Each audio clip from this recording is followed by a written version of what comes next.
નમસ્કાર ખેડૂત મિત્રો, પ્લાઝમા ક્રોપ સાયન્સ કંપનીમાં આપનું હાર્દિક સ્વાગત છે.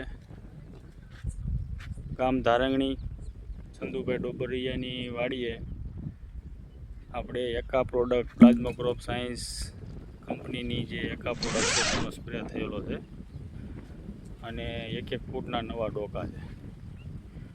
આજે આમાં બીજી કોઈ દવા છંટકાવ કરેલો નથી, એક જ દવા છાંટેલી છે, પ્લાઝમા ક્રોપ સાયન્સનું એકા. શ્રી મારુતિ કૃષિ કેન્દ્ર ધારંગણીથી 2 લીટર લીધી હતી અને આખા કપાસમાં સ્પ્રે કરેલો છે. આજે 20/7/2025ના રોજ 12 દિવસ થયા છે સ્પ્રે કરવાના. હાલમાં કોઈ સુસ્યા પ્રકારની જીવાત જોવા મળેલ નથી. ખેડૂત પણ ખૂબ ખુશ છે. થેન્ક યુ, આભાર.